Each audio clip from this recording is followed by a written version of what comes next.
നമ്മൾ കല്യാണരാമൻ മൂവിയിൽ ഇതിനെ പറ്റി പറയുന്നുണ്ട്. ഒരു വ്യക്തി ജനിച്ചു കഴിഞ്ഞാൽ ഒരു ജോത്സ്യന് ജനനം മുതൽ മരണം വരെയുള്ള കണക്ക് മനസ്സിലായിരിക്കും. ബ്ലാക്ക് മാജിക് എന്ന് പറഞ്ഞ സംഭവമൊക്കെ ഉണ്ട്. അതൊക്കെ ഇപ്പോഴും ആൾക്കാർ ചെയ്യുന്നുണ്ടല്ലേ? അതൊക്കെ ഇപ്പൊ ജിന്നുപരമായും മുസ്ലിം പരമായിട്ടൊക്കെ പെട്ടെന്ന് സഡൻ ആയിട്ട് എന്റെ പലതും ഓരോ കുടുംബത്തിലും അടിച്ചമർത്തപ്പെട്ടിട്ടുണ്ട്. ഒരു വ്യക്തിത്വമാണ് സ്ത്രീ എന്ന് പറയുന്നത്. അപ്പൊ അവരുടെ പ്രാക്ക്, കരച്ചില്, അതൊക്കെ ആ കുടുംബത്തിന്റെ തലമുറയ്ക്ക് ദോഷം.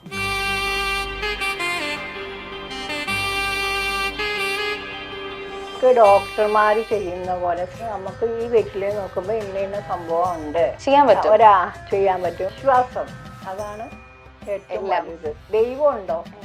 അപ്പൊ സാത്താനും ചെലുത്താനും പിശാചുക്കളൊക്കെ ഉണ്ട്. ഇപ്പൊ ഈ ജ്യോതിഷത്തിലെ ഏറ്റവും കൂടുതൽ പ്രവചനമാണല്ലോ. ഒരു വ്യക്തിക്കാണെങ്കിൽ നമുക്ക് പറയാൻ പറ്റും, അത് പൊതുവായിട്ട് നമുക്കൊന്നും പറയാൻ പറ്റില്ല. ഇപ്പൊ നമ്മുടെ പ്രേക്ഷകർക്ക് വേണ്ടി എന്റെ ഒരു ഫ്യൂച്ചർ അതിനെപ്പറ്റി ഒന്ന് പ്രവചിക്കാൻ പറ്റും? 25 വയസ്സിലൊക്കെ മാരേജ് നല്ലൊരു ബന്ധങ്ങളൊക്കെ പോകേണ്ടതായിരുന്നു. അത് വന്നായിരുന്നു, പക്ഷെ വേണ്ടെന്ന് വെച്ചു. നമ്മപ്പ റൂട്ട് വേറെ ആയി പോയില്ലായിരുന്നു. ആണോ? അതായിരുന്നോ നല്ലത്? അതെ. അപ്പൊ എന്റെ മാരേജ് ലൈഫ് അപ്പൊ ഇനി ഉണ്ടാവില്ല, കല്യാണം കഴിക്കില്ല. മൈൽ സ്റ്റോൺ ബിലീവ്സിൽ ഇന്ന് നമ്മോടൊപ്പം ഉള്ളത് astrologer Meera Panicker. Ma'am, welcome to the show. നമസ്കാരമുണ്ട്. മാം, നമ്മൾ ജ്യോതിഷത്തെ പറ്റി ഒരുപാട് കേട്ടിട്ടുണ്ട്, കണ്ടിട്ടുള്ള കാര്യമാണ്. പക്ഷെ ഇപ്പോഴും പല ആളുകൾക്കും എന്താണ് ജ്യോതിഷം എന്നുള്ളതിനെ പറ്റി കൃത്യമായൊരു ധാരണയില്ല. ഇപ്പൊ ചിലർ പറയാറുണ്ട് ഇത് ഭാവിയെ പറ്റിയുള്ള ഒരു പ്രവചനമാണ്, ചിലർ പറയുന്നുണ്ട് ഇപ്പോഴത്തെ നമ്മളുടെ ലൈഫിന് എങ്ങനെയാണ് മുന്നോട്ട് പോകുന്നത് എന്ന് പറയാനുള്ള ഒരു മാർഗമാണെന്ന് പറയുന്നുണ്ട്. ശരിക്കും ലളിതമായി പറഞ്ഞാൽ നമ്മളുടെ ഈ ജ്യോതിഷം ശരിക്കും എന്താണ്? ജ്യോതിഷം എന്ന് പറഞ്ഞാൽ ഇപ്പൊ ഇദ്ദേഹം പറഞ്ഞ ഒരു വാക്ക് വെച്ച് നോക്കുമ്പോൾ അറിയില്ലെന്ന് പറയാൻ പറ്റില്ല. കാരണം യൂട്യൂബ് വഴി, ഫേസ്ബുക്ക് വഴി ഇതിന്റെ പ്രസൻസ് ഏറ്റവും കൂടുതലുണ്ട്. അപ്പൊ എന്ന് പറയുമ്പോൾ സാധാരണക്കാർക്ക് പോലും ഇത് മനസ്സിലാവും. കാരണം എല്ലാവരും ഇന്ന നക്ഷത്രം എങ്ങനെയാണ്, അവരുടെ ആ ഒരു ഡേറ്റ് ഓഫ് ബർത്ത് വെച്ച് ടൈം അടിച്ചിട്ട് അവർക്ക് ഒട്ടുമിക്ക കാര്യങ്ങളും അറിയാൻ പറ്റും. പിന്നെ പഴയ കാര്യങ്ങളൊക്കെ, അതായത് ഈ പ്രശ്നവിധി എന്ന് പറയുമ്പോൾ ഈ വെറ്റിൽ വെച്ചിട്ട് നോക്കുന്നതും കവടി നോക്കും, അതിനെക്കുറിച്ച് ഇവർക്ക് അറിയണ്ടാവില്ല. ജ്യോതിഷം എന്ന് പറയുന്നത് ഒരു ശാസ്ത്രം തന്നെയാണ്.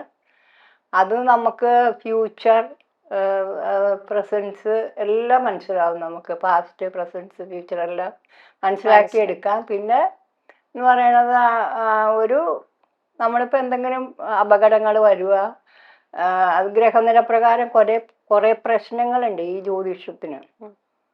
അപ്പൊ ജ്യോതിഷപരമായിട്ടുള്ള പ്രശ്നങ്ങൾ എന്ന് പറയുമ്പോഴത്തേക്കും ഗ്രഹനിലയ്ക്ക് വ്യത്യാസം വരും. ദശയുണ്ട്. ദശ എന്ന് പറഞ്ഞാൽ ആയുത്ത ദശ, ചന്ദ്രദശ, അങ്ങനെയുള്ള കുറച്ച് ദശകളുണ്ട്. പക്ഷെ ഒരു മനുഷ്യന് ആകപ്പാടെന്ന് പറയണത് 120 വർഷമാണ് ആയുസ്. അപ്പൊ അത് ദശാകാലം വെച്ച് നോക്കുമ്പോൾ ഓരോ ദശയില്, അപ്പൊ ശനി ദശയില് പ്രശ്നങ്ങൾ ഉണ്ടാവാം, രാഹുദശയില് പ്രശ്നങ്ങൾ ഉണ്ടാവാം, അങ്ങനെ ഓരോ ദശയില് പ്രശ്നങ്ങൾ ഉണ്ടാവും. ഇത് മനസ്സിലാക്കി ഒരു ജ്യോതിഷന്റെ അടുത്ത് ചെന്ന് കഴിഞ്ഞാൽ നമുക്ക് കൃത്യമായിട്ട് വിവരം കിട്ടി നമുക്കത് റൂട്ട് മാറ്റിവിടാം. അതാണ് ഇതിന്റെ പ്രത്യേകത എന്ന് പറയുന്നത്. ഇപ്പോ മാം വെറ്റില ജ്യോതിഷമാണ് ചെയ്യുന്നത്. അപ്പൊ മറ്റു ജ്യോതിഷങ്ങളിൽ നിന്ന് വെറ്റില ജ്യോതിഷം എങ്ങനെയാണ് വ്യത്യസ്തം? ഇത് എങ്ങനെയാന്ന് വെച്ചാൽ ഞാൻ 8ാം വയസ്സ് മുതൽ ജ്യോതിഷം പഠിക്കാൻ തുടങ്ങി. കാരണം എൻ്റെ അപ്പൂപ്പനും എൻ്റെ അച്ഛനൊക്കെയാണ് ഗുരു ഇതിന്. കാരണം ഇവിടെ വീട്ടിലെപ്പോഴും ആൾക്കാരാണ് ജ്യോതിഷം നോക്കാനായിട്ടും പറയാനായിട്ടും. പിന്നെ മന്ത്രമുണ്ട്. മന്ത്രം എന്ന് പറയുമ്പോൾ ഇപ്പൊ അതിനെ പറ്റി സർക്കാരിനൊക്കെ കുറച്ച് പ്രശ്നങ്ങളുള്ളതിന് മന്ത്രവാദം എന്ന് പറയാൻ പറ്റില്ല. മന്ത്രം പഠിക്കണം ഞങ്ങൾക്ക്. അപ്പൊ അത് കൂടുതൽ എഫക്റ്റാണ്. ഒരു കാര്യം, ഒരാൾക്കൊരു രോഗം വന്നു അത് മാറ്റിയെടുക്കാം. ആ മന്ത്രവിധിയിലൂടെ, ആ ഒരു പൂജാകർമ്മത്തിലൂടെ നമുക്ക് മാറ്റിയെടുക്കാം. അത്രയ്ക്ക് ശക്തിയുള്ള പാരമ്പര്യമായിരുന്നു ഞങ്ങളുടെ പാരമ്പര്യം. അപ്പൊ ഇത് കണ്ടു വളർന്ന കാരണം ചേട്ടനോട് ചോദിച്ചപ്പോ, എൻ്റെ ബ്രദറിനോട് ചോദിച്ചപ്പോ ചേട്ടന് വേണ്ട. പിന്നെ എന്നോട് വെറുതെ ചോദിച്ചതാ പഠിക്കുന്നുണ്ടോന്ന് ചോദിച്ചപ്പോൾ എനിക്ക് ഭയങ്കര ഇൻട്രസ്റ്റ് ആയി. അങ്ങനെയാണ് 8ാം വയസ്സ് മുതൽ ജ്യോതിഷം പഠിക്കാൻ തുടങ്ങി. പക്ഷെ പിന്നെ ഒരു 16 വയസ്സ് വരെ ജ്യോതിഷ പഠനമായിരുന്നു. പിന്നെ തലമുറയ്ക്ക് വേണ്ടി മാരേജ് കഴിച്ചു. 2 സന്താനങ്ങൾ ജനിച്ചതിന് ശേഷം നിർത്തി. അതായത് ബന്ധം, ദാമ്പത്യം എന്നുള്ള ഇതില്ല. പിന്നെ മന്ത്രം വെച്ചു. ആ മന്ത്രം സിദ്ധി ഇപ്പോഴും പാരമ്പര്യമായിട്ട് കിട്ടിയത് തുടർന്നുകൊണ്ട്. നമ്മൾ ഈ വെറ്റിലയില് എല്ലാ ഉപാസനാമൂർത്തികളെ വെച്ച് പറയുന്നു. എന്താണ് ഇതിന്റെ ഐതിഹ്യം, ഈ ഒരു വെറ്റില ജ്യോതിഷം എന്ന് ഇത് പറയുന്നത്? പണ്ടൊക്കെ രാജകൊട്ടാരത്തിലും അവിടെ ഇവിടെ ഒത്തിരി വലിയ കുടുംബങ്ങളിലൊക്കെ ഇത് നോക്കാറുണ്ടായിരുന്നേ. അതെന്ന് പറയുമ്പോ ഇപ്പൊ അച്ഛൻ്റെ അച്ഛനും അങ്ങനെയുള്ള ഓരോ തലമുറയിൽ ഉണ്ടാവുമല്ലോ, എന്തായാലും അത് പാരമ്പര്യമായിട്ട് കിട്ടിയതാണ്. അപ്പൊ ആ പാരമ്പര്യമായിട്ട് കിട്ടിയ കാരണം നമുക്കത് പിന്നെ കൈകാര്യം ചെയ്യാനുള്ള ഒരു കഴിവ് എനിക്കും വന്നു. ഇത്രയേ ഉള്ളൂ ഇതിനകത്ത്. എന്നുവെച്ചാൽ സാധാരണ ജ്യോതിഷം തന്നെ, പക്ഷെ അത് എനിക്ക് കിട്ടിയേക്കുന്ന വെറ്റിലയില് നോക്കി നമുക്ക് എല്ലാം മനസ്സിലാവും. അതിന്റെ റൂട്ട് നോക്കാം, എല്ലാം ഒരു കണക്കുണ്ട്. കണക്കെന്ന് പറയുമ്പോ ഇപ്പൊ ഒരു വ്യക്തി വെറ്റില എണ്ണം ചോദിക്കും. അതായത് എത്ര രൂപയ്ക്ക് വെറ്റില ബുക്ക് ചെയ്യുമ്പോ, ഒരു ക്ലയന്റ് ബുക്ക് ചെയ്യുമ്പോഴത്തേക്കും എത്ര വെറ്റില മേടിക്കണം എന്ന് വെച്ചാൽ അവർ പറയും ഒരു കെട്ട് വെറ്റില. ഞാൻ പറഞ്ഞു ഒരു കെട്ട് വെറ്റില എന്തിന്, 30 രൂപയുടെ വെറ്റില വാങ്ങിക്കുക, അല്ലെങ്കിൽ 25 രൂപയുടെ വെറ്റില വാങ്ങിക്കുക. അപ്പൊ ഈ അവരുടെ വീട്ടിൽ എന്തെങ്കിലും പ്രശ്നങ്ങൾ ഉണ്ടാവുമല്ലോ, ആ പ്രശ്നങ്ങൾ രൂക്ഷാവസ്ഥയിലാണെങ്കിൽ ഇവർക്ക് 30 രൂപയ്ക്ക് വെറ്റില കിട്ടുന്ന എത്രയായിരിക്കും? ഒന്നിൽ 16, അല്ലെങ്കിൽ 12, അല്ലെങ്കിൽ 8. ഈ 3 സംഖ്യ വന്നാലും നമുക്കൊരു കണക്കിടാൻ പറ്റില്ല. ഈ കണക്കും പ്രകാരമാണ് ഇത് മുന്നോട്ട് കൊണ്ടുപോവുക. അതാണ് അതിന്റെ ഒരു പ്രോസസ്. മനസ്സിലായി. ഇപ്പോ ഈ ജ്യോതിഷത്തിന്റെ കാര്യം പറയുമ്പോൾ തീർച്ചയായിട്ടും പലർക്കും ഇപ്പോഴും, ഇപ്പൊ മാം പറഞ്ഞത് ശരിയാണ്, നമ്മൾ യൂട്യൂബിലാണ് നമ്മൾ എപ്പോഴും കാണുന്ന കാര്യം തന്നെയാണ്. പക്ഷെ ഈ നക്ഷത്ര പ്രകാരമുള്ള ഇത് മാത്രമേ അവർക്ക് അറിവുള്ളൂ. കോമൺ ആയിട്ട് എല്ലാം കോമൺ ആയിട്ടാ. ഇന്ന നക്ഷത്രത്തിന് കോടീശ്വര യോഗമുണ്ട്, കുബേര യോഗമുണ്ട്, ലോട്ടറി അടിക്കും, വെറുതെ പറയണത്. ശരിക്കും അതൊന്നും ഒന്നും വിശ്വസിക്കാൻ പാടില്ല. കാരണം ഒരു വ്യക്തി ജനിച്ചു കഴിഞ്ഞാൽ, ഒരു കുട്ടി ജനിച്ചു കഴിഞ്ഞാൽ അതിന്റെ ഗ്രഹനില കറക്റ്റ് ആണെങ്കിൽ ഒരു ജ്യോത്സ്യന് അത് മുഴുവൻ ജനനം മുതൽ മരണം വരെയുള്ള കണക്ക് മനസ്സിലായിരിക്കും. അത് ആ ഡേറ്റ് ഓഫ് ബർത്ത് കാണുമ്പോൾ തന്നെ മനസ്സിലായോ? അപ്പൊ ആ കുട്ടി എങ്ങനെ വരും, ഏത് രീതിയിൽ വരും, എങ്ങനെയെന്ന് നമുക്ക് ചിന്തിച്ചു പറയാൻ പറ്റും. ഇപ്പൊ നമ്മൾ കാണുന്നത് പിന്നെ ഇവർക്കെന്ന് പറഞ്ഞാൽ ഒരുപാട് പൂർവികരായിട്ടുള്ള പ്രശ്നങ്ങളൊക്കെ, പലർക്കും പൂർവ്വജന്മത്തിലെ കുഴപ്പങ്ങൾ, പിന്നെ പൂർവികരായിട്ടുള്ള പ്രശ്നങ്ങൾ, പിതുക്കളുടെ പ്രശ്നങ്ങൾ, ഇങ്ങനെയുള്ള പ്രശ്നങ്ങളൊക്കെ പല രീതിയിലും കുടുംബക്കാർക്ക് ബുദ്ധിമുട്ടുണ്ടാക്കും. അതായത് ഈ ഒരു കാലഘട്ടത്തിൽ അല്ലാതിരുന്ന കാലഘട്ടത്തിൽ സ്ത്രീകളെ ഒരുപാട് ദ്രോഹിച്ചിട്ടുണ്ട് ഓരോ കുടുംബത്തിലും. അടിച്ചമർത്തപ്പെട്ടിട്ടുണ്ട് ഒരു വ്യക്തിത്വമാണ് സ്ത്രീ എന്ന് പറയണത്. അപ്പൊ അവരുടെ പ്രാക്ക്, കരച്ചില്, അപമൃത്യു, അതൊക്കെ ആ കുടുംബത്തിന്റെ തലമുറയ്ക്ക് ദോഷമുണ്ട്. ഇപ്പൊ മാം പറഞ്ഞപ്പോഴാണ്, ഇപ്പൊ എന്റെ വീടിന്റെ അടുത്ത് 2 ചേട്ടന്മാരുണ്ട്. അവര് രണ്ടുപേർക്കും അവര് ഭയങ്കര വലിയ വീട്ടിലെ ആളുകളായിരുന്നു, വലിയ വീട്ടിലുള്ള കുട്ടികളായിരുന്നു. പക്ഷെ ഞാൻ ജനിച്ചപ്പോ അവര് വലിയ ചേട്ടന്മാരാണ്, പക്ഷെ അവർക്ക് വീടില്ല. അവര് ഇപ്പൊ എന്താ പറയാ, ഒന്നുമില്ലാത്ത, വീടുമില്ല, സ്ഥലമില്ല, ഒന്നുമില്ലാതെ എല്ലാം നശിച്ചു പോകും. അതാണ് ആ പ്രാക്കുദോഷം എന്ന് പറഞ്ഞ ശാപദോഷം. സ്ത്രീ ശാപം എന്ന് പറഞ്ഞാൽ എത്ര തലമുറ കഴിഞ്ഞാലും മാറില്ല. അതിൽ നമുക്കപ്പോ ഒന്നും ചെയ്യാൻ ചെയ്യാനുണ്ട്. ആ ശാപം മാറ്റിയെടുക്കുക, അതിന് പരിഹാര കർമ്മം ചെയ്യുക ഉണ്ടല്ലോ. ഞാൻ പഠിച്ച ശാസ്ത്രപ്രകാരം എല്ലാത്തിനും പ്രതിവിധിയുണ്ട്. ആണല്ലേ? ഇപ്പൊ ഇതില് ഞാൻ എപ്പോഴും വളരെ ക്യൂരിയസ് ആയിട്ട് നോക്കാറുണ്ട്. എന്ന് വെച്ചാൽ നമ്മൾ വീട്ടിലൊക്കെ ഇങ്ങനെ ഇരിക്കുമ്പോഴാണെങ്കിലും ഈ ചേട്ടന്മാര് വെറുതെ നടക്കുക അങ്ങോട്ടും ഇങ്ങോട്ടും, അവർക്ക് ഒരു ബന്ധമില്ല. അവരുടെ എല്ലാ രീതിയിലും അവരിങ്ങനെ ഫുള്ളി പോയി, ജീവിതം ഇല്ലാതെ നല്ല രീതിയിൽ ജീവിച്ചുകൊണ്ടിരുന്ന വ്യക്തി. അതെ. അപ്പൊ നമ്മളിങ്ങനെ വീട്ടിലിരിക്കുമ്പോ നമ്മൾ ഇതിനെപ്പറ്റി സംസാരിക്കും, എന്നാലും അവരുടെ ലൈഫിൽ എന്തായിരിക്കും പറ്റി. കാരണം എനിക്ക് തോന്നുന്നു പണ്ടായിരുന്നു ഇതൊക്കെ കൂടുതൽ ഉണ്ടായിരുന്നത്, ഇപ്പൊ മാം പറഞ്ഞ പോലെ. അപ്പൊ നമ്മൾ ഉപദ്രവം ഇപ്പോഴും ഉണ്ട്, പരോക്ഷവും പ്രത്യക്ഷത്തിലും പരോക്ഷമായിട്ടൊക്കെ ഉണ്ട്. എങ്കിൽ തന്നെ അന്നത്തെ ഒരു കാലഘട്ടത്തിലെ സ്ത്രീ ജന്മങ്ങളല്ലല്ലോ ഇപ്പൊ പ്രതികരിക്കാൻ അറിയാം. അപ്പൊ അവര് സമത്വ ഭാവത്തിലൂടെ അവരെ ഓരോ സ്റ്റെപ്പ് മുന്നോട്ട് വയ്ക്കുന്നു. എന്തുകൊണ്ടാണ് ഒരു സ്ത്രീ കേരളത്തിലെ കല്യാണം വേണ്ടെന്ന് പറയണത്? എന്നെ പോലെ അതേപോലെയുള്ള ഓരോ കാര്യങ്ങളും നമുക്ക് അതായത് ചെയ്യാൻ പറ്റും. എല്ലാം നമുക്ക് ജ്യോതിഷത്തിലൂടെ, എന്നെ സംബന്ധിച്ചിടത്തോളം എല്ലാം എനിക്കറിയാം. മറ്റുള്ള ജ്യോത്സ്യന്മാരെ നമുക്ക് പറയേണ്ട കാര്യമില്ല. മനസ്സിലായി. അതേപോലെ തന്നെയാണ് നമ്മൾ പണ്ടോട്ടേ കേൾക്കുന്ന ഒരു വേർഡാണ് ചൊവ്വാദോഷം. ചൊവ്വാദോഷമുള്ള പെൺകുട്ടികൾക്ക് കല്യാണം കഴിക്കാൻ പറ്റില്ല, അങ്ങനെ ഒരുപാട് കാര്യങ്ങളുണ്ടല്ലോ. അപ്പോ ചൊവ്വാദോഷം ഉണ്ടെന്ന് പറയുമ്പോൾ തന്നെ ഭയങ്കര ബുദ്ധിമുട്ടാണ് അവരുടെ ഫാമിലി. ചൊവ്വാദോഷം ഉണ്ടെന്ന് പറഞ്ഞാലും നമുക്കിപ്പോ ചൊവ്വാദോഷം ഉള്ളവർക്ക്, ചൊവ്വാദോഷമുള്ള പുരുഷൻ, ദോഷങ്ങളുള്ള പുരുഷനെ കല്യാണം കഴിച്ചാൽ അതിനകത്ത് വേറെ പ്രശ്നങ്ങളൊന്നും ഇല്ലല്ലോ. ഉം, ഉം. പിന്നെ അത് വെച്ചാൽ ദോഷം, വൈദ്യുതി ദോഷമൊക്കെ ഉണ്ടാവും അറിയാണ്ടൊക്കെ കല്യാണം കഴിക്കുമ്പോഴേ. ഓ അതൊക്കെ കറക്റ്റ് തന്നെയാണ്. ഇപ്പോ എന്ന് വെച്ചാൽ ഇപ്പോ നമ്മള് കല്യാണരാമൻ മൂവിയില് ഇതിനെ പറ്റി പറയുന്നുണ്ട്, മരിച്ചു. അപ്പൊ ഇങ്ങനത്തെ ക്ലയൻസ് ഒക്കെ വരുമ്പോ നമ്മൾ എങ്ങനെയാണ് അവരെ സമീപിക്കുക? അല്ല, അവര് എങ്ങനെ വരും? ചിലർക്ക് ഈ സന്യാസ യോഗം എന്ന് പറഞ്ഞൊരു യോഗമുണ്ട്. കല്യാണം കഴിച്ചാൽ അവർ സന്യാസിയായിട്ട് പോകും. എന്ന് വെച്ചാ അങ്ങനെയാണ് പ്രപഞ്ച യോഗം എന്ന് പറയും. ഓക്കെ. അതായത് കല്യാണം കഴിച്ചു കഴിഞ്ഞാൽ ഒരു സന്യാസിയായിട്ടേ പോവുള്ളൂ. അവരങ്ങനത്തെ ആ യോഗമാണ്. പിന്നെ അലഭ്യ യോഗം എന്ന് പറഞ്ഞൊരു യോഗമുണ്ട്. കാരണം കുറേ സ്വത്തുണ്ടെങ്കിൽ അത് നമ്മുടെ കയ്യിലേക്ക് കിട്ടൂല, മറ്റുള്ളവരനുഭവിക്കും. ഇതെ ഓക്കെ. അങ്ങനെയൊക്കെ ഉള്ള ഒരുപാട് യോഗങ്ങളുണ്ട്. ഇതൊക്കെ കറക്റ്റാണ് ജ്യോതിഷപ്രകാരം. അതെ. പക്ഷെ ഇതുപോലെ ഇപ്പൊ പറഞ്ഞില്ലേ ഇങ്ങനെ കുറെ കാര്യങ്ങളുണ്ട്. പക്ഷെ നമ്മൾ ചെയ്യാത്ത തെറ്റ് എനിക്ക് എപ്പോഴും ഉള്ള ഒരു സംശയമാണ്.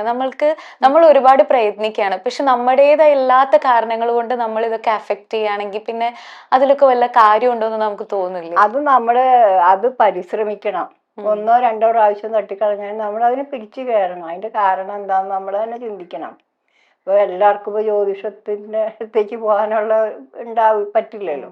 അപ്പൊ നമ്മൾ തന്നെ ചിന്തിക്കണം, അത് എവിടെയാണ് ഫാൾട്ട് വന്നത്. അങ്ങനെ നമ്മൾ ഒരു ചിന്തയിലൂടെ നമുക്ക് വേണമെങ്കിൽ നോക്കാം.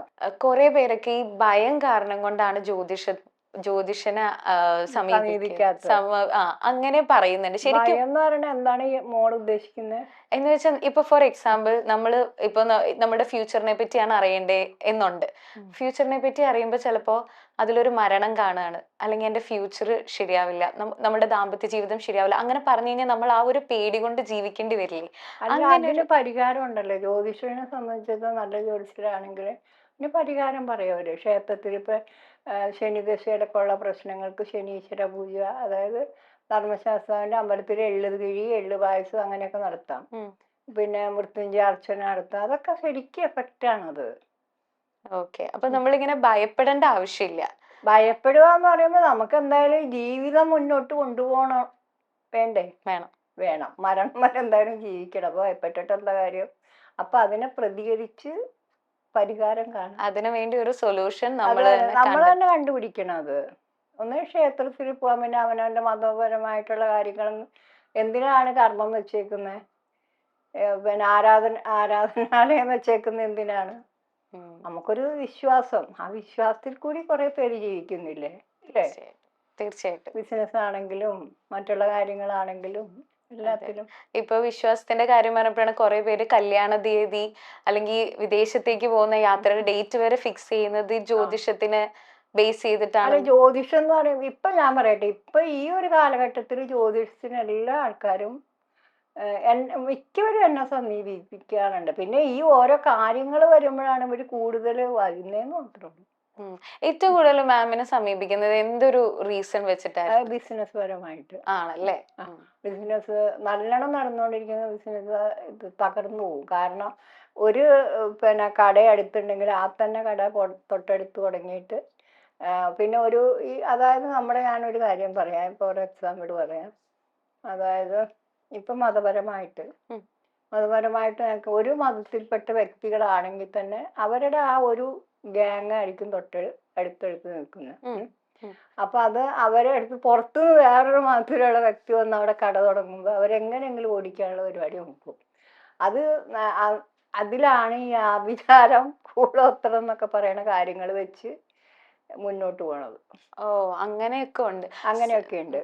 ശരിക്കും പറഞ്ഞാൽ ഇപ്പോ ഈ കൂടോത്രം എന്ന് പറയുന്നത് പണ്ട് ഒരുപാട് യൂസ് ചെയ്ത ഒരു ടേം ആണ്. പക്ഷെ ഇപ്പോഴും അത് നടക്കുന്നുണ്ട്. പക്ഷെ നമ്മൾ പോലും അറിയാതെയാണ്. അറിയാതെ എന്ന് പറയുമ്പോൾ ചാത്തൻ സേവ എന്നൊക്കെ അറിയില്ലേ? അതെ.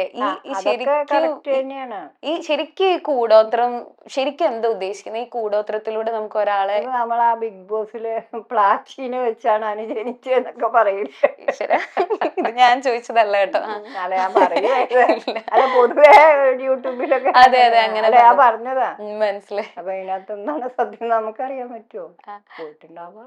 പക്ഷെ നമ്മൾ ഈ കൂടോത്രം വെച്ചിട്ട് നമ്മളിപ്പോ ഒരു തെറ്റും ചെയ്യാത്ത ഒരാള്, ഇപ്പൊ ഫോർ എക്സാമ്പിൾ ഭയങ്കര സുന്ദരിയായിട്ടുള്ള ഒരു പെൺകുട്ടി അല്ലെങ്കിൽ നല്ല കഴിവുള്ള ഒരു പെൺകുട്ടി, ഇപ്പൊ അവരെ കാണുന്ന ഒരു കുട്ടിക്ക് അവരെ കാണുമ്പോൾ ഒരു അസൂയ തോന്നുകയാണ്. അപ്പൊ അത്രയും നല്ലൊരു കുട്ടിയാണ്, പക്ഷെ അവരെങ്ങനെങ്കിലും തകർക്കണം എന്ന് വെച്ചിട്ട് പല രീതിയിലുള്ള ചിന്തകൾ ഉണ്ടാവും, പ്രാർത്ഥനകൾ ഉണ്ടാവും. അതിനു വേണ്ടി അവർ ശ്രമിക്കും. അന്നേരം അത് അതിന്റെ എങ്ങനെയാ ഇവര് ഈ പ്രോസസ്സ് എങ്ങനെയാണ് ഈ കൂടോത്രം നമുക്ക് എങ്ങനെയാ അത് കണ്ടുപിടിക്കാൻ പറ്റുക? നമ്മൾക്കെതിരെ ഇവരിങ്ങനെ അല്ല കൂടോത്രം ചെയ്തിട്ട് നമുക്കത് ഒരു ജ്യോത്സ്യന്റെ അടുത്ത് ചെന്ന് എന്തായാലും കവടിയിലൂടെ കൂടി മനസ്സിലാവും അത്. മാമിന് കണ്ടുപിടിക്കാൻ പറ്റും ആ എനിക്ക് ഇങ്ങനെ എന്തെങ്കിലും കൂടോത്രം ആരെങ്കിലും ഇപ്പൊ വെച്ചിട്ടുണ്ടോ മനസ്സിലാക്കാൻ പറ്റും. മനസ്സിലാക്കാൻ പറ്റും അല്ലേ? പിന്നെ ഇല്ലേ? ചിലപ്പോ എനിക്ക് തോന്നിയിട്ടുണ്ട് നമുക്ക് പറയാൻ പറ്റില്ല നമ്മളുടെ ചിലപ്പോ നമുക്ക് അറിയുന്ന ആളാണെങ്കിൽ, കാരണം ഇപ്പോഴത്തെ ഈ ഒരു ജനറേഷനെ വെച്ചിട്ട് പറയുകയാണെങ്കിൽ നമ്മൾ എല്ലാവരും ജീവിക്കുന്ന ഒരു ലോകം എന്ന് പറയുന്നത് ഭയങ്കര കോമ്പറ്റീഷൻ ഉള്ള കോമ്പറ്റീഷൻ. ലോകമാണ്. അത് അവിടെയാണ് പ്രശ്നം. ഒരാൾക്ക് മാത്രമേ നന്നാവാൻ പാടില്ല ലോകത്തിൽ, വേറെ ആർക്കും നന്നാവാൻ പാടില്ല. ഇവർ ഓൾറെഡി നന്നായിരിക്കുന്നതായിരിക്കും, പക്ഷെ പക്ഷെ നമ്മള് അവരെ കേറ്റൂല. ഇപ്പൊ സിനിമാ മേഖലയിലാണെങ്കിലും ഏത് മേഖലയിലാണെങ്കിലും ഏതൊരു ഇപ്പൊ സ്കൂളിലാണെങ്കിലും ഇപ്പൊ ടീച്ചേഴ്സ് തമ്മിൽ തന്നെ പല ശത്രുതയാ. അവിടെയാണ് ഏറ്റവും കൂടുതൽ ശത്രുത. അതുപോലെ തന്നെ ഹോസ്പിറ്റലുകളിൽ അത് കുറച്ചൊന്ന് നന്നായി പോയാ, അതായത് ഒരു വർക്ക് നന്നായിട്ട് ചെയ്താ പിന്നെ അവരെ അസൂയ. അപ്പൊ അവരിങ്ങനെ കൂടോത്രമൊക്കെ ചെയ്യും. കൂടോത്രം എന്ന് പറയുമ്പോ എന്തെങ്കിലും ചെയ്യാതിരിക്കൂലല്ലോ, പ്രാർത്ഥിക്കെങ്കിലും ചെയ്യും. അത് നമുക്ക് അതിന് എന്തെങ്കിലും കൊറേ ബ്ലാക്ക് മാജിക് എന്ന് പറഞ്ഞ സംഭവമൊക്കെ ഉണ്ടെന്ന്, ചെറുതാരങ്ങ വെച്ചൊക്കെ ചെയ്യാം. അതൊക്കെ ഇപ്പോഴും ആൾക്കാർ ചെയ്യുന്നുണ്ടല്ലേ? ചെയ്യും. നമ്മള് സിനിമയിലൊക്കെയാണ് അതൊക്കെ ഇങ്ങനെ ചെയ്യാം. കണ്ടിട്ടുള്ളത്. ശരിക്കും അതൊക്കെ ഇപ്പൊ മുസ്ലിം പരമായിട്ടൊക്കെ പെട്ടെന്ന് സഡൻ ആയിട്ട് അതിന്റെ ഫലം കിട്ടും. അങ്ങനെയൊക്കെ ഉള്ള ക്ലയൻസ് മാമിന്റെ അടുത്തേക്ക് വന്നിട്ടുണ്ടോ? എനിക്ക് അങ്ങനെ ഒരു ഫലം കിട്ടി, മാം അത് കണ്ടുപിടിച്ച് അങ്ങനെ ഒരു ഇഷ്ടംപോലെ ഒരു ഇൻസിഡന്റ്. കാരണം എന്താന്ന് വെച്ചാൽ നമ്മൾ തന്നെ ഇപ്പോ നമ്മളുടെ ഫ്രണ്ട്സ് ഗ്രൂപ്പിലാണെങ്കിലും എല്ലാം കൊണ്ടും നല്ല കുട്ടിയായിരിക്കും, പക്ഷെ ആൾക്ക് എങ്ങനെ വന്നിട്ടും രക്ഷപ്പെടാൻ പറ്റുന്നില്ല. ആള് ഒരു ഓണ്ടർപ്രണർ ആയി, ആള് എല്ലാ രീതിയിലും സെറ്റായി, പക്ഷെ ആൾക്കൊരു ലൈഫ് ഇല്ല, ആള് ഹാപ്പി ഇല്ല, ആളുടെ വെൽ സെറ്റിൽഡ് ഫാമിലിയാണ്. അപ്പൊ അത് എന്തുകൊണ്ടാണെന്ന് മനസ്സിലാവുന്നില്ല. അതേപോലെ റിലേഷൻഷിപ്സിന്റെ കാര്യത്തില് എന്റെ ഫ്രണ്ട്സ് ആണെങ്കിലും അവരിൽ നിന്ന് ഒരു ഹാപ്പിനെസ്സും കിട്ടുന്നില്ല, പക്ഷെ അവരുടെ അടുത്ത് നിന്ന് വിട്ടുപോകാൻ പറ്റുന്നില്ല. വിട്ടുപോകാനുള്ള എല്ലാ റീസൺസും ഉണ്ട്, പക്ഷെ വിട്ടുപോകാൻ പറ്റുന്നില്ല. ഞാൻ എന്റെ കാര്യമല്ല പറയുന്നത്, ഓക്കെ, പക്ഷെ നമ്മൾ അറിയുന്ന കാര്യങ്ങൾ പറയുന്നത്. ബിക്കോസ് എനിക്ക് സീരിയസ്ലി തോന്നിയിട്ടുണ്ട്. ഞാൻ എന്റെ ഫ്രണ്ടിന്റെ അടുത്ത് ഞാൻ ഡയറക്ട്ലി ചോദിച്ചിട്ടുണ്ട് എന്തുകൊണ്ടാണ് വിട്ടുപോരാൻ പറ്റാത്തെ. അപ്പൊ അവള് തന്നെ പറഞ്ഞിട്ടുണ്ട് എന്റെ അടിമത്തം. പക്ഷെ അതിൽ നിന്ന് വിട്ടുപോരാൻ നമുക്കൊരു പ്രശ്നമില്ല, പക്ഷെ വിട്ടുപോരാൻ പറ്റുന്നില്ല. അപ്പൊ ഇങ്ങനെ നമ്മൾ അതെന്ന് പറയുമ്പോ ഞങ്ങളെ സംബന്ധിച്ചോളം ഞങ്ങൾ വിചാരിക്കണം വശീകരണം ചെയ്തിട്ടായിരിക്കണം. വശീകരണ മന്ത്രം ഉപയോഗിച്ചൊക്കെ നിസ്സാര സമയം കണ്ടൊക്കെ ചെയ്യാൻ പറ്റും. ഇതൊക്കെ എങ്ങനെയാ ഈ ആൾക്കാര് ജീവിക്കുന്നത്? ഇപ്പൊ ഞാൻ പറയട്ടെ, ഒരു നാണയത്തിന് രണ്ട് വശങ്ങളില്ലേ? ദൈവം ഉണ്ടോ? അപ്പൊ സാത്താനും ചെലുത്താനും പിശാചുക്കളൊക്കെ ഉണ്ട്. അതിന് എല്ലാം ഉണ്ട്, ഇല്ലെന്ന് പറയാൻ പറ്റില്ല. ഈ നമ്മുടെ ഈ ഒരു പ്രപഞ്ചത്തിൽ എന്ന് പറയണത് നെഗറ്റീവാണ് കൂടുതൽ, പോസിറ്റീവ് കുറവാണ്. ഭാഗ്യം എന്ന് വെച്ചാൽ 100 ഭാഗ്യം ഉണ്ടെങ്കിലും, അല്ല 100 ഇതാണെങ്കിൽ നമ്മളിപ്പോ 100 എന്നുള്ള കണക്കുണ്ടെങ്കിൽ നമുക്ക് അതിൽ ഒരു 99% ഇത് വരൂ നെഗറ്റീവ്. ബാക്കി 1 ഭാഗ്യം വരുള്ളൂ. ആ ഒരു 1 എന്നുള്ള സംഖ്യ ആർക്കാ കിട്ടണത്? കിട്ടണവര് ഭാഗ്യവന്മാർ, അത്രേ ഉള്ളൂ ഇതിനകത്ത്. അതെ, അത് നമുക്കറിയാം. ലൈഫിൽ എല്ലാവർക്കും എപ്പോഴും സന്തോഷമായിട്ട് ഇരിക്കാൻ പറ്റില്ല. പക്ഷെ ഇതുപോലത്തെ കാര്യങ്ങൾ, ഇപ്പൊ ഈ ബ്ലാക്ക് മാജിക്, അതുപോലെ തന്നെയാണ് ഇവിളായി എന്ന് വെച്ചാൽ ഒരാള് വളരെ നന്നായി പെർഫോം ചെയ്തുകൊണ്ടിരിക്കുകയാണ്, ലൈഫിൽ ഉയർന്നുകൊണ്ടിരിക്കുകയാണ്. ഇവിളായി എന്ന് പറയുന്നത് ഒരാളിൽ നിന്ന് വരുന്നതായിരിക്കില്ല. ഞാൻ കേട്ടിട്ടുണ്ട്, ചുമ്മാ ഒരു ഫംഗ്ഷന് പോയി കഴിഞ്ഞാൽ വളരെ നന്നായിട്ട് നമ്മൾ അതിലിപ്പോ നമ്മൾ ആങ്കർ ചെയ്യുന്നതായിരിക്കാം, അല്ലെങ്കിൽ നമ്മളുടെ ഒരു പ്രോഗ്രാം ആയിരിക്കും, അത് നന്നായി കഴിഞ്ഞ് കഴിഞ്ഞാൽ പിറ്റേ ദിവസം പെട്ടെന്ന് ആക്സിഡന്റ് പറ്റുക, പെട്ടെന്ന് കിടപ്പിലാവുക, ഇങ്ങനത്തെ ഒരു സിറ്റുവേഷൻ ഒക്കെ വരുന്ന ഈ ഇവിളായി എന്ന് പറയുന്നത് നമ്മൾ പോലും അറിയാതെയാണ് നമുക്ക് കിട്ടുന്നത്. അല്ല നമ്മളറിയില്ലല്ലോ, ഇവര് ചെയ്യുന്ന ആരും നമുക്കറിയില്ലല്ലോ. നമ്മളെ പിന്നെ ഫോക്കസ് ചെയ്തോണ്ട് ചെയ്യുമ്പോഴത്തേക്ക് നമുക്ക് എന്തായാലും ഇതിന് ഫലം ഉണ്ടാവും. നമ്മളല്ലേ ഫോക്കസ് ചെയ്യുന്നത്, അപ്പൊ നമുക്കല്ലേ ഫലം കിട്ടണ്ടേ. അതിപ്പോ പേരൊക്കെ വെച്ചിട്ട് തന്നെ ചെയ്യാട്ടോ. പിന്നെ ഒരു വ്യക്തിയുടെ അടുത്ത് നിന്ന് അവര് ചെയ്തു. ഓ, അങ്ങനെയൊക്കെ ഉണ്ടോ? എന്ന് വെച്ചാൽ ഒരാൾ ഇത് ചെയ്യാൻ വേണ്ടി അത് ചെയ്യാൻ വേണ്ടി അതൊക്കെ ആര് കണ്ടുപിടിക്കില്ലേ? ഓക്കെ.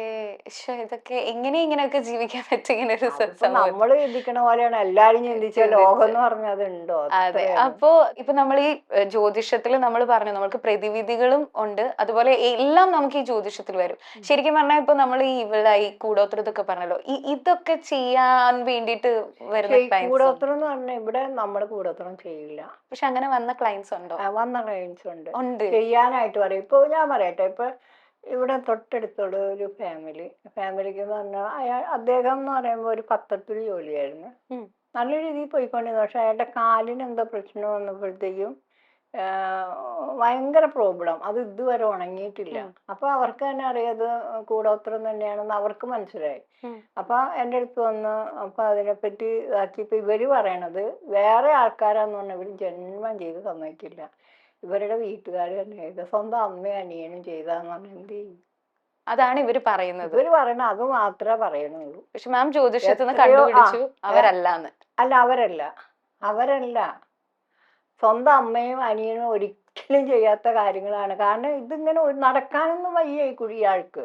ഒരു കാലിന്റെ അടിയിൽ കുമിട പോലെ വന്നിട്ട് പിന്നെ അതിനെന്തൊക്കെയോ ചെയ്ത് അതിനെ ഇങ്ങനെ ആക്കി പക്ഷെ ഇപ്പൊ ഒട്ടും നടക്കില്ല. അപ്പൊ എങ്ങനെയാ അതിനൊരു സൊല്യൂഷൻ? സൊല്യൂഷൻ എന്ന് പറഞ്ഞാൽ ഇവര് ചെയ്യണ്ടേ? ഇവർക്ക് സൊല്യൂഷൻ ഉണ്ട്, ഇവര് ചെയ്യില്ല. ഇവര് ഞാൻ പറയണ അവരുടെ അമ്മയും അനിയനും അല്ല, അനിയനാണ് ചെയ്തതെന്ന് ഞാൻ പറയില്ല.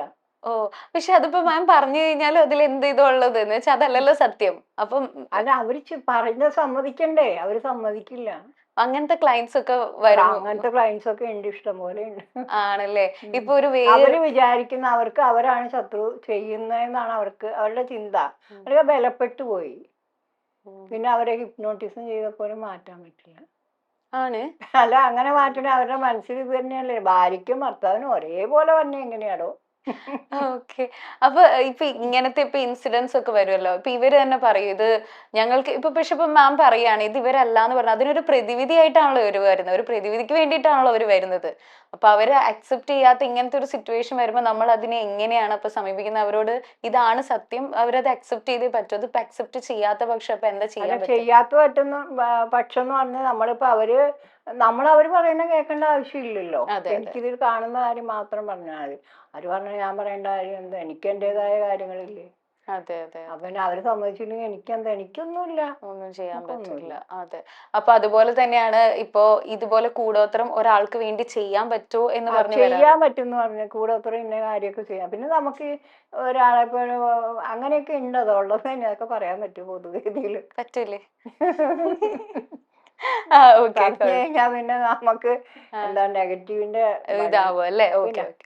അപ്പോ എനിക്ക് മനസ്സിലായത് മാം കൂടോത്രം ചെയ്യണം എന്ന് പറഞ്ഞ് വരുന്നവരെ സപ്പോർട്ട് ചെയ്യില്ലെങ്കിലും ഇത് ചെയ്യപ്പെട്ട ആളെ അതെങ്ങനെയും മാറ്റാൻ ശ്രമിക്കുക. അതിപ്പോ നമുക്ക് എന്താ ചെയ്യാൻ പറ്റുക? അതിന് വേണ്ടിട്ട് എന്താ ചെയ്യാൻ പറ്റുക? അതിന് വേണ്ടിട്ടെന്ന് പറഞ്ഞാല് കർമ്മമുണ്ട്. ഒരു 7 ദിവസത്തെ പൂജയുണ്ട്. അത് ചെയ്തതിന് ശേഷം ഓക്കെയാണ്. അത് ചെയ്ത് കഴിഞ്ഞാൽ നമുക്ക് കിട്ടുന്ന കാര്യങ്ങൾ നമ്മൾ മത്സ്യത്തിന് അതിനകത്ത് ഈ 3 കണ്ടന്റ് ഉണ്ട്. അതിൽ ഒരു കണ്ടന്റ് അരിയാണ്, അത് മാത്രമേ ഞാൻ പറയുള്ളൂ. മറ്റു കണ്ടന്റ് കാര്യം പറയത്തില്ല. അത് മത്സ്യത്തിന് നമ്മൾ വിഴുങ്ങാൻ കൊടുക്കും എന്ന് പറഞ്ഞാൽ പൊതി രൂപത്തിൽ കൊടുക്കും. പൊതി എന്ന് പറഞ്ഞാൽ കടലാസ് രൂപത്തിൽ. അത് മത്സ്യം വന്ന് വിഴുങ്ങുക എന്ന് പറയുമ്പോൾ അത് ഒരു കാലയളവുണ്ട്. ചിലപ്പോൾ 30 ദിവസം, ചിലപ്പോൾ 60 ദിവസം, 90 ദിവസം. അതിപ്പോ 1-2 ദിവസങ്ങളിലായിരിക്കും, ചിലപ്പോൾ 3-4 ദിവസങ്ങളിലായിരിക്കും അത് കൊടുക്കണത്. അത് കൊടുത്തതിന് ശേഷം ഇത് മന്ത്രമാണ്. മന്ത്രം എന്ന് പറയുമ്പോൾ പകുതി മന്ത്രം, ഫുൾ മന്ത്രം. ആ മന്ത്രം അത് വിഴുങ്ങണനുസരിച്ച് ആ മന്ത്രത്തിന്റെ ശക്തിക്ക് വളരെ വ്യത്യാസം. നമ്മുടെ വീട്ടിൽ അത് കാണാൻ വേണ്ടിയിട്ട്, ഈ നെഗറ്റീവ് പോകാൻ വേണ്ടിയിട്ട് അവരോട് പറയും ഒരു 5 പഴുത്ത ചെറുനാരങ്ങ വയ്ക്കാൻ പറയും, അല്ലെങ്കിൽ ഒരു 7 അല്ലെങ്കിൽ 9 കാടിൻ്റെ അനുസരിച്ച്. അപ്പൊ ഈ ചെറുനാരങ്ങയെ കൂടി ഇതിന്റെ ആ പ്രശ്നങ്ങൾ, ആ നെഗറ്റിവിറ്റി മാറണം ശരിക്കും മനസ്സിലാവും. ഓ, അങ്ങനെയാണ് നമുക്കിപ്പോ ഇതിൽ നിന്നൊരു മോചനം കിട്ടാൻ പറ്റുന്നത് അല്ലേ? മനസ്സിലായി. അതുപോലെ തന്നെ നമ്മള് ഈ ചില ഗേൾസ്, ഇപ്പൊ നമ്മൾ ഇതിന് മുമ്പേ പറഞ്ഞു, ഇപ്പൊ ഗേൾസ് അത്യാവശ്യം സംസാരിച്ചു തുടങ്ങി, അവർക്കൊരു ഡിസിഷൻ എടുക്കാനുള്ള പവർ ഉണ്ട്. പക്ഷെ എന്നാലും ഇപ്പോ മതത്തിലാണെങ്കിലും നമ്മൾ ഇന്ന വയസ്സിനുള്ളിൽ കല്യാണം കഴിച്ചില്ലെങ്കിൽ അത് ശരിയാവില്ല അങ്ങനെ പറയുന്ന ഒരു ഇതിപ്പോഴും ഉണ്ട് ചില ഫാമിലീസിൽ. അപ്പൊ അങ്ങനെ വരുമ്പോ നമ്മൾ എങ്ങനെയാണ് അവരെ സമീപിക്കാറ്? അല്ല, അതൊന്നും പറഞ്ഞാൽ ഇപ്പൊ അങ്ങനെ വളരെ നമ്മൾ അറിയപ്പെടുന്നുണ്ട്. അങ്ങനെയൊക്കെ ആരെങ്കിലും ഇപ്പൊ അങ്ങനെ പറയുന്നുണ്ടോ, ചെയ്യുന്നുണ്ടോ? 28 വയസ്സിന് മുമ്പ് കല്യാണം കഴിച്ചില്ലെങ്കിൽ കല്യാണം നടക്കണം. അത് ആ ഒരു ദശാകാലം ഉണ്ടല്ലോ. ഇന്ന പീരീഡിൽ കല്യാണം നടന്നില്ലെങ്കിൽ പിന്നെ ഒരിക്കലും നടക്കില്ല. അതൊക്കെ ഉണ്ട്. അതെങ്ങനെയാണ് സംഭവം എന്ന് വെച്ചാൽ അതിപ്പോ ഓരോ ദശാകാലത്ത് ഗ്രഹനില വെച്ചുകൊണ്ട് നമുക്ക് നോക്കുമ്പോൾ മനസ്സിലാവും. സംഭവം എന്ന് പറയുമ്പോൾ ദാമ്പത്യ യോഗം പിന്നെ കിട്ടില്ല. ഓ, അപ്പൊ അതിപ്പോ നമ്മൾ ജ്യോതിഷത്തിലൂടെ കണ്ടെത്തി അങ്ങനെയാണ്, അത് കിട്ടില്ല എന്നുള്ളത് ഉറപ്പാണ്? ഉറപ്പാണ്. അത് വേണ്ട സമയത്ത് കല്യാണം കഴിച്ചിട്ട് പിന്നെ കല്യാണം നടക്കൂല. ഇപ്പൊ കല്യാണപ്രായമൊക്കെ കഴിഞ്ഞിരിക്കുന്ന ആളാണ് ഇത് നോക്കാൻ വരുന്നെങ്കിൽ, അതാണ് നേരത്തെ പേടി എന്ന് പറഞ്ഞത്. അപ്പൊ അത് കഴിഞ്ഞിട്ടാണ് നോക്കാൻ വരുന്നതെങ്കിൽ അവര് നോക്കുമ്പോ കല്യാണപ്രായം ഓൾറെഡി കഴിഞ്ഞു. അപ്പൊ ഇനി അത് ചെയ്യാൻ പറ്റത്തില്ല. അപ്പൊ അത് ഓർത്ത് ലൈഫ് ലോങ് ഇനി അത് ജീവിക്കേണ്ടി വേണമെങ്കിൽ അവർക്ക് കല്യാണം ആ യോഗം നമുക്ക് ഉണ്ടാക്കിയെടുക്കാം. ഓ പൂജാകർമ്മത്തിലൂടെ ഉണ്ടാക്കിയെടുക്കാം. വേണമെങ്കിൽ ചെയ്യാം, അതും ചെയ്യാം. അതെന്ന് ഒരു മനുഷ്യനെ നമുക്ക് മാറ്റിയെടുക്കാം. ഒരു മനുഷ്യനെ നമുക്ക് മാറ്റാം. മനസ്സും ശരീരവും ആ ഒരു ഇത് തന്നെ വ്യക്തിത്വം തന്നെ മാറ്റിയെടുക്കാം. ജ്യോതിഷപരമായിട്ടൊക്കെ മന്ത്രത്തിലൂടെ നമ്മുടെ പഠിച്ച കർമ്മത്തിലൂടെയൊക്കെ മാറ്റിയെടുക്കാം. നമ്മൾ ഈ പ്രവചനം ഇപ്പോ നമ്മൾ ജ്യോതിഷം കഴിഞ്ഞ് പ്രവചനം ചെയ്ത ശേഷം വിഷമത്തിലാവുന്നവരുണ്ടല്ലോ, അങ്ങനത്തെ ഉള്ള ക്ലയൻസ് ഒക്കെ വരും. എന്ന് വെച്ചാൽ ഇപ്പൊ മാം ഇപ്പോ ജ്യോതിഷം ചെയ്ത് ഇങ്ങനെ ഒരു കാര്യം കണ്ടുപിടിച്ചിരിക്കുകയാണ്, അപ്പൊ അത് അത്ര നല്ല കാര്യമല്ല, പക്ഷെ അത് ഏതെങ്കിലും ഒരു സിറ്റുവേഷനിൽ മാമിന് അത് പറയാൻ പറ്റാത്ത ഒരു സ്റ്റേജ് ഒക്കെ വന്നിട്ടുണ്ട്. എന്തെങ്കിലും ദോഷം ഉണ്ടെങ്കിൽ ഞാൻ പറഞ്ഞില്ലേ, നമ്മൾ പറയും ഇങ്ങനെ സംഭവിക്കാൻ പോകണ്ടെന്ന് പറയണം. അതിപ്പോ ഞാൻ പറഞ്ഞില്ലേ, വെറ്റില കൊണ്ടുവരുമ്പോ 12, 8, 16 ആയിട്ട് ആയുസ് മിക്കവാറും തീർന്നിരിക്കുക. അതാണ് അയാൾ അങ്ങനെ കൊണ്ടുവരുന്നത്. അപ്പൊ അത് നമ്മൾ പറയും, എന്നെ വഴിപാടൊക്കെ ചെയ്തിട്ട് നമുക്കൊരു 21 ദിവസം അല്ലെങ്കിൽ നമുക്കൊരു 11 ദിവസം കഴിഞ്ഞിട്ട് നേരിട്ട് കാണാം എന്ന് പറയും. അപ്പൊ വഴിപാടൊക്കെ ചെയ്തിട്ട് അവർ വരുമ്പോ അത് കുറച്ചൊക്കെ അതിന്റെ ആ കാഠിന്യം കുറയും. അങ്ങനെയൊക്കെയാണ് നമ്മൾ നോക്കുന്നത്. അല്ലാണ്ട് നമുക്ക് അറിയാൻ പറ്റുമോ? നമുക്ക് പക്ഷെ അത് ഇപ്പൊ പറയാതിരിക്കാം. പറയാതിരിക്കാൻ പറ്റില്ലല്ലോ, കാരണം അവര് ഇതിന് വേണ്ടിയിട്ടാണ് വരുന്നത്. അപ്പൊ ഞാൻ പറയും ഭയങ്കര ദോഷമാണല്ലോ എന്ന് പറയും. ആണല്ലേ? അപ്പൊ നമുക്ക് ഇതിന്ന് ആ ഒരു വിഷമ കാലഘട്ടം നമുക്ക് മാറ്റാൻ പറ്റില്ല അല്ലെ? അവരുടെ ഒരു മാനസികാവസ്ഥ കൺട്രോൾ ചെയ്യാൻ നമ്മള് കൊറേയൊക്കെ ഞാൻ ഓരോ കാര്യങ്ങൾ പറഞ്ഞു കൊടുക്കും. പിന്നെ എവിടെ വന്നിട്ടുണ്ടെങ്കിൽ സന്തോഷമായിട്ട് പോകുള്ളൂ. ആണ്. പിന്നെ കരഞ്ഞോണ്ട് തന്നെ ആൾക്കാർ ചിരിച്ചോട്ടോ പോകുള്ളൂ. പിന്നെ വന്നത് ചിരിച്ചോണ്ടായിരിക്കും. ആണല്ലേ? അത് ഓക്കെ. ഇപ്പൊ നമ്മള് ജ്യോതിഷത്തെ പറ്റി പറഞ്ഞല്ലോ. അപ്പൊ ജ്യോതിഷത്തെ പറ്റി ഇപ്പൊ മാം ഇത്രയും വർഷങ്ങളായിട്ട് ജ്യോതിഷത്തിലുള്ളതാണ്. അപ്പൊ കുറെ ആളുകള് നമുക്ക് ജ്യോതിഷം എന്താണെന്ന് അറിയെങ്കിലും ഈ ഒരു ജ്യോതിഷത്തെ പറ്റി മിസ്അണ്ടർസ്റ്റാൻഡ് ചെയ്ത ഒരു കാര്യം ഉണ്ടാവും. അത് മാമിനെ സംബന്ധിച്ചിടത്തോളം എന്തായിട്ടാ തോന്നിയിരിക്കുന്നത് ജ്യോതിഷത്തെ പറ്റി? ജ്യോതിഷത്തിനെന്ന് പറയുമ്പോ ഇങ്ങനെ ആൾക്കാരങ്ങനെ തെറ്റിദ്ധരിക്കപ്പെടുന്ന ഒരു കാര്യമാണെന്നോ? അത് ചിലർ ഒളിച്ചു നടക്കും. ഇപ്പൊ ഞാൻ പറയട്ടെ, ഒരു രാഷ്ട്രീയക്കാരനാണെങ്കിൽ അവരാരോടും പറയില്ല. അവര് വന്ന ഒറ്റയ്ക്കായിരിക്കും. അവർക്ക് ഭയങ്കര പേടിയാ, എല്ലാരെയും പേടിയാ. അതുതന്നെ സിനിമാ മേഖലയിലുള്ളവരാണെങ്കിലും അതെ, അവർക്ക് ആരോടും പറയാൻ പറ്റില്ല. അവർക്ക് തെറ്റിദ്ധാരണയൊന്നുമല്ല, അവർക്കൊരു പേടി. ആരെങ്കിലും അറിഞ്ഞു കഴിഞ്ഞാൽ ഞാൻ അത് ചെയ്തിട്ടാണ് അങ്ങനെ വന്നേന്നുള്ള ഒരു പേടി അത് അവർക്കുണ്ട്. അപ്പൊ ആരോടും പറയില്ല, ഇങ്ങനെ പോയിട്ടുണ്ട് അങ്ങനെ പറയില്ല. അവർക്ക് അതുകൊണ്ടാണ് രക്ഷപ്പെടണേന്ന് അവർ ചിന്തിക്കത്തില്ല. ആണ് ഈ ജ്യോതിഷത്തെ പറ്റി എന്ന് വെച്ചാൽ ചിലർക്കൊരു തെറ്റിദ്ധാരണ ഉണ്ടാവുമല്ലോ. ജ്യോതിഷം എന്ന് പറയുന്നത് ഇപ്പൊ നമ്മൾ ഇവര് വിചാരിക്കുന്നത് ഇതൊരു അന്ധവിശ്വാസമാണെന്നാണ് വിചാരിക്കുന്നത്. പക്ഷെ ഇതൊരു ശാസ്ത്രമാണ്. കാരണം ഓരോ ബുക്കുകളൊക്കെ ഉണ്ടല്ലോ, ഇത് ഇങ്ങനെ സാഗരം പോലെ കിടക്കുവാണ്. ഇത് മുഴുവൻ പഠിച്ചെടുക്കാൻ ആർക്കും തന്നെ പറ്റുന്നില്ല. കാരണം ഓരോ ഗ്രന്ഥങ്ങളും വായിച്ചു ഒക്കെ അങ്ങനെയാണ്. അല്ലാണ്ട് ചുമ്മാ നമ്മളിങ്ങനെ വഴി സൈഡിൽ ഇരിക്കണ പോലെ ഇരിക്കുവല്ലോ. മനസ്സിലായി. അതെ, അതുപോലെ തന്നെയാണ് നമുക്ക് ഈ ക്യാൻസർ അങ്ങനത്തെ ഒരു വലിയ വലിയ രോഗങ്ങൾ അതിന് നമുക്ക് ഡോക്ടർമാര് ചെയ്യുന്ന പോലെ സ്കാൻ ചെയ്യണ പോലെ തന്നെ നമുക്ക് ഈ വീട്ടിലെ നോക്കുമ്പോ ഇന്ന സംഭവം ഉണ്ട് ചെയ്യാൻ പറ്റും. ചെയ്യാൻ പറ്റും. ഇപ്പൊ ഒരു യൂട്രസ് പ്രശ്നം ഉണ്ടെങ്കിൽ യൂട്രസ് പിന്നെ റിമൂവ് ചെയ്യുന്ന ഒരു വ്യക്തിയാണെങ്കിൽ അത് നമുക്ക് അതങ്ങനെ ഹെൽത്തിനെ പറ്റിയിട്ട് മൊത്തം നമുക്ക് വീട്ടിലേ തെളിയും.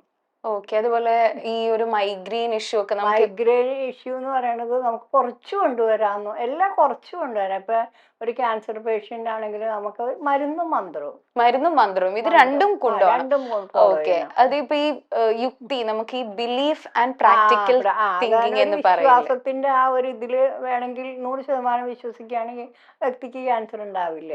അതെ, ശരിക്കും എനിക്ക് തോന്നി ജ്യോതിഷത്തിൽ വരുന്നവർ ഈ ബിലീഫ് ആൻഡ് പ്രാക്ടിക്കൽ തിങ്കിങ് ഇത് രണ്ടും ഒരുമിച്ച് ബാലൻസ് ചെയ്താലല്ലേ ശരിക്കും അത്രയേ ഉള്ളൂ. വിശ്വാസം അതാണ് ഏറ്റവും വലുത്. എന്നെ വിശ്വസിക്കണം, നമ്മൾ ചെയ്യുന്ന പ്രവൃത്തിയിൽ വിശ്വസിക്കണം. അല്ലാണ്ട് ചുമ്മാ ഇവര് ചെയ്യുന്നത് ശരിയാണോ അങ്ങനെയല്ല ചിന്തിക്കേണ്ടത്. നമ്മളൊരു കാര്യം പറഞ്ഞു കഴിഞ്ഞാൽ അത് 100% ഓക്കെ ആണ്, ഇല്ലെങ്കിൽ എനിക്ക് പറയേണ്ട കാര്യമില്ലല്ലോ. ഇപ്പൊ മാമിന്റെ ഇത്രയും വർഷത്തെ ഒരു കരിയറിൽ മാമിന് ഭയങ്കര വ്യത്യസ്തമായി തോന്നി, അല്ലെങ്കിൽ ഒരു ടേണിംഗ് പോയിന്റ് ആയിട്ട് നമുക്ക് ഒരിക്കലും മറക്കില്ലാത്ത ഒരു ഇൻസിഡന്റ് വന്ന ഒരു ക്ലയന്റ് ഉണ്ടെങ്കിൽ അത് ആ ഒരു വിഷയം എന്തായിരിക്കും? പേരൊന്നും പറയാതെ പറയണത് വ്യക്തിയുണ്ട്, 2 പേര്, ഒരു ഭാര്യയും ഭർത്താവ് കുറച്ച് ഏജ്ഡാണ്. പുള്ളിക്ക് 3 പെൺകുട്ടികളാണ്. 3 പേരും ഡോക്ടേഴ്സാണ്. ഇവരെ കല്യാണമൊക്കെ കഴിച്ചു വിട്ടിട്ട് പിന്നെയും അമ്മേനെ തിരിഞ്ഞു നോക്കില്ല. ഇവരെ എന്തോ നാണക്കേട് പോലെ ഇവർക്ക് കുറെ കടങ്ങൾ വന്നു. ഇവരെ MBBS-നൊക്കെ പഠിപ്പിക്കാനും അതിനും ഇതിനൊക്കെ കുറെ കടങ്ങളൊക്കെ വന്നു. അപ്പൊ ഇവര് വന്ന് എൻ്റെ അടുത്ത് വന്നിരുന്ന കരച്ചിലും ഭയങ്കര കരച്ചിലും പ്രശ്നങ്ങളും അവരുടെ ഇതൊക്കെ പറഞ്ഞ് അപ്പൊ ഞാൻ പറഞ്ഞു എന്തിനാ വിഷമിക്കണത്, നമ്മളിവരെ വളർത്തി അവർക്കൊരു വിദ്യ കൊടുത്തല്ലോ, ധനമായിട്ട് കൊടുത്തല്ലോ, പിന്നെ എന്തിനാ നിങ്ങൾ വിഷമിക്കേണ്ട ആവശ്യമൊന്നുമില്ല എന്നൊക്കെ പറഞ്ഞ് ഞാൻ ഒക്കെ. കാരണം അവര് മകളെ കാണാൻ ചെല്ലുമ്പോ ഇവര് ഈ മകള് പട്ടീനെ അഴിച്ചു വിടും. എനിക്ക് ഭയങ്കരമായിട്ട് എനിക്ക് ഒത്തിരി എൻ്റെ ജീവിതത്തിൽ ഫീൽ ചെയ്തൊരു സംഭവം. അപ്പൊ മാം എന്താണ് അതിനു വേണ്ടി അതിനു വേണ്ടി ഞാൻ പറഞ്ഞു ഇനിയിപ്പോ അവര് തന്നെത്താൻ വരട്ടെ, അവര് വരട്ടെ, നിങ്ങളെ വിളിക്കട്ടെ. അപ്പൊ ആ രീതിക്കുള്ള വഴിപാടുകളൊക്കെ ചെയ്തതിന് ശേഷം ഈ മകള് വന്ന് വിളിച്ചുകൊണ്ട് പോകും. ഓ, അപ്പൊ അതാണ് ഇത്രയും ഒരു കരിയർ വിഷമം ഉണ്ടാക്കിയത്. വിഷമം ഉണ്ടാക്കിയത് അത് ഭയങ്കര ഒരു ബുദ്ധിമുട്ടല്ലേ. അതെ, മനസ്സിലായി. ഇപ്പൊ ഈ ജ്യോതിഷത്തിലെ ഏറ്റവും കൂടുതൽ പ്രവചനമാണല്ലോ, നമ്മളിപ്പോ ഈ ഇന്ന സംഭവം ഉണ്ടാവുന്നത്. ഏതെങ്കിലും ഒരു ഇൻസിഡന്റില് അതങ്ങനെ നടക്കാതെ പോയിട്ട് അങ്ങനെ ഒരു സിറ്റുവേഷൻ വന്നിട്ടുണ്ടോ? പ്രവചിക്കുക എന്ന് പറയുമ്പോ എങ്ങനെ ഉദ്ദേശിക്കുന്നത്? അല്ല, നമുക്കിപ്പോ അങ്ങനെ പ്രവചിക്കാൻ പറ്റില്ലല്ലോ. അതായത് ഇപ്പൊ നാളെ എന്താണ് സംഭവിക്കുന്നത് നമുക്ക് ഒരു വ്യക്തിക്കാണെങ്കിൽ നമുക്ക് പറയാൻ പറ്റും.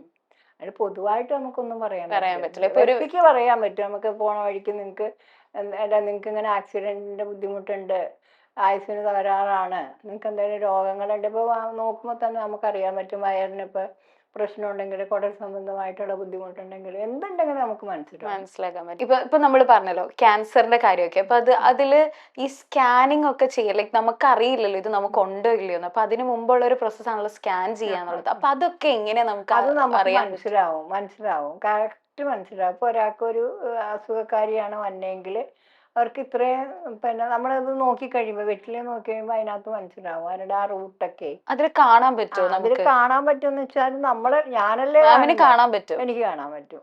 ഓ, എങ്ങനെയാ വിഷ്വൽ നമുക്ക്? വിഷ്വൽന്ന് അങ്ങനെ പറയാൻ പറ്റില്ല. റൂട്ടൊക്കെ അതിന്റെ ഒക്കെ കുറെ റൂട്ടൊക്കെ ഉണ്ട്, അതിന് കുറെ കാര്യങ്ങളുണ്ട്. അത് നമുക്ക് അറിയാൻ പറ്റും. മാമിന് എനിക്കൊരു ഉപാസനാമൂർത്തി ഉണ്ട്. ആ ഉപാസനാമൂർത്തിയുടെ ഇതിലാണ് നമ്മള് ഇങ്ങനെ പോകുന്നത്. ഓക്കെ, മനസ്സിലായി. അല്ലാണ്ട് നമുക്ക് വേറെ അമാനുഷിക കഴിവല്ല. വെറ്റില ജ്യോതിഷത്തിലൂടെ ഒരു സിദ്ധി നമുക്ക് കൈവന്ന കാരണമുള്ള, അല്ലാണ്ട് ചുമ്മാ നമ്മള് വെറ്റില എടുത്ത് നോക്കിയ ഒന്നും കാണത്തില്ല. മനസ്സിലായി. ഇപ്പോ മാം വെറ്റില ജ്യോതിഷമാണല്ലോ ചെയ്യുന്നത്. അപ്പോ നമ്മുടെ പ്രേക്ഷകർക്ക് വേണ്ടി എന്റെ ഒരു ഫ്യൂച്ചർ അല്ലെങ്കിൽ എന്റെ ഒരു ലവ് ലൈഫ് എന്ന് പറയാൻ പറ്റില്ല, ബട്ട് അതിനെപ്പറ്റി ഒന്ന് പ്രവചിക്കാൻ പറ്റും? പ്രവചിക്കാലോ. ഓക്കെ.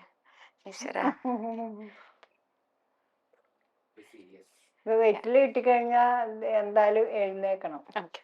എന്നിട്ട് പ്രാർത്ഥിച്ചാൽ മതി. ഓക്കെ.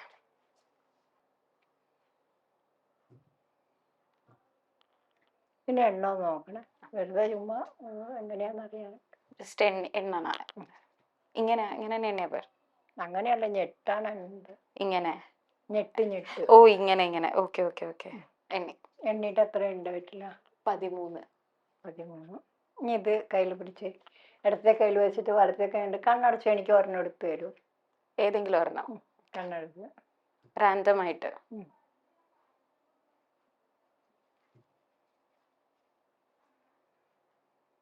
സത്യമല്ലേ? ഞങ്ങൾക്ക് എന്തൊക്കെയാ അറിയണ്ടേ? എന്റെ ഫ്യൂച്ചർ എങ്ങനെയാവും, പിന്നെ എന്റെ ഫ്യൂച്ചർ എങ്ങനെയാണ് ഉദ്ദേശിക്കണേന്നും കൂടി പറയൂ. എന്ന് വെച്ചാ എന്റെ കരിയർ നല്ല രീതിയിലാണ് അതായത് ഈ ഒരു മേഖലയിലാണോ? അല്ല, ഞാൻ കുറെ കാര്യങ്ങൾ ചെയ്യുന്നുണ്ട്. കുറെ കാര്യങ്ങളെന്ന് വെച്ചാൽ എന്തൊക്കെയാ ഉദ്ദേശിക്കുന്നത്? ഞാൻ ആങ്കറിങ് ചെയ്യുന്നുണ്ട്, ഇൻഫോ പാർക്കിലാണ് വർക്ക് ചെയ്യുന്നത്. പിന്നെ ആഡ് ഷൂട്ട്സ്, മോഡലിംഗ്, ഫിലിം, ഇതൊക്കെയാണ്. മോഡലിംഗിൽ എങ്ങനെയാ പിടിച്ച് നന്നായിട്ട് നിൽക്കാൻ പറ്റുന്നുണ്ടോ? കുഴപ്പമില്ല, എനിക്ക് പറ്റുന്ന രീതിയിൽ ഇൻഫോ പാർക്കിലുള്ള ജോബും കൂടി അങ്ങനെ ഒരുമിച്ചാണ് കൊണ്ടുപോകുന്നത്. മോഡലിംഗിന് കുറച്ചും കൂടി ഇത് കൂടുതലായിട്ട് കാണുന്നത്. ഓക്കെ. സിനിമയില് അല്ല, അത് പറഞ്ഞു കുറച്ചും കൂടി മാറ്റം, ജീവിത ശൈലിക്ക് തന്നെ ഒരു മാറ്റം വരുത്താനുണ്ട്. ഇപ്പോ ജ്യോതിഷത്തെ സമീപിക്കുന്ന ഒരുപാട് ആളുകളുണ്ടല്ലോ. അപ്പൊ മാം ഇത്രയും നാൾ ശ്രദ്ധിച്ചുള്ളതിൽ എല്ലാവരും ചെയ്യുന്ന ഒരു എന്താ പറയാ, ഒരു ഫോൾട്ട് എന്താണ്? അവരൊട്ടും ശ്രദ്ധിക്കാതെ ചിലര് വന്ന് ചെയ്ത് കഴിഞ്ഞപ്പോ വഴിപാടൊക്കെ ചെയ്ത് കഴിഞ്ഞാൽ, പൂജ ചെയ്ത് കഴിഞ്ഞാൽ പിറ്റേ ദിവസം മുതൽ എന്താ ശരിയാവാത്ത, ഓ എന്താ ശരിയാവാത്ത ചിലർക്ക് ചോദിക്കും. ചിലർ ചോദിക്കും. വെയിറ്റ് ചെയ്യില്ല. വെയിറ്റ് ഇല്ല. അങ്ങനെ വെയിറ്റ് ചെയ്യാതിരിക്കാനായിട്ട് നമുക്ക് ആ ഒരു ഇതില്ല. കാരണം 11, 17, 21 ദിവസം കഴിയുമ്പോൾ അതിൻ്റെ ഫലം എന്തായാലും കിട്ടും. പിന്നെ ഇവര് ചുമ്മാ വെറുതെ അനാവശ്യമായിട്ട് അങ്ങനെ ചോദിക്കുന്നവരും ഉണ്ട്, ഇല്ലെന്ന് പറയാൻ പറ്റില്ല. ഓ, അതാണ് അതാണ് ഏറ്റവും വലിയൊരു പാട്ട്. കാരണം അവരത് ചോദിക്കുമ്പോൾ അവരുടെ ബുദ്ധിമുട്ടിന്റെ ആയിരിക്കണം, അതെ, എനിക്ക് അതെ. മനസ്സിലാവും. പക്ഷെ അത് അങ്ങനെയല്ലല്ലോ നമ്മൾ ഇതാക്കേണ്ടത്. കുറച്ച് വെയിറ്റ് ചെയ്യണ്ടേ. അതെ അതെ ഒരു മരുന്ന് കഴിച്ചാൽ തന്നെ ഒരു ആന്റിബയോട്ടിക്സ് എടുത്താലും ഒരു 3-4 ദിവസം കഴിയാണ് അതിന്റെ എഫക്റ്റ് വരില്ല. മനസ്സിലായി. അത്രേ ഉള്ളൂ. അപ്പൊ വെയിറ്റ് ചെയ്യാ, പിന്നെ കുറച്ച് നമ്മള് wait ചെയ്യണം. വിശ്വസിക്കുക. വിശ്വസിക്കണം. മാമിന് വിശ്വാസം. പിന്നെ ഞാനിപ്പോ ചെയ്തു കൊടുക്കുമ്പോൾ നമുക്ക് 100% ഓക്കെ ആണത്. അതിനകത്ത് വേറെ തർക്കങ്ങളൊന്നുമില്ല. ഒന്നുമില്ല. അത് നടന്നിരിക്കും. ഒരു വ്യക്തിനെ ഇപ്പൊ 5-8 പേര് പ്രശ്നത്തിൽ ഒരാളെ പ്രശ്നം ഉണ്ടാക്കണേ, നമുക്ക് ആ വ്യക്തിനെ സിമ്പിളായിട്ട് മാറ്റിയെടുക്കാന്ന് വെച്ചാൽ അവര് വേറെ ഇതിലേക്ക് ആക്കിയെടുക്കാം. മനസ്സിലായി. എന്തായാലും ഒരുപാട് ഒരുപാട് സന്തോഷം. Thank you so much ma'am, നമ്മൾ ജ്യോതിഷത്തെ പറ്റി ഇത്രയും ഡീറ്റെയിൽ ആയിട്ട് പറഞ്ഞു തന്നതിന്. മാം പറഞ്ഞ പോലെ എല്ലാവരും കുറച്ച് വെയിറ്റ് ചെയ്യുക, പിന്നെ വിശ്വസിക്കുക. ഇതാണ് നമുക്ക് ചെയ്യാൻ പറ്റുക. അപ്പോൾ എല്ലാവരും അത് തന്നെ ഫോളോ ചെയ്യട്ടെ. ഒരുപാട് സന്തോഷം. Thank you so much. Thank you.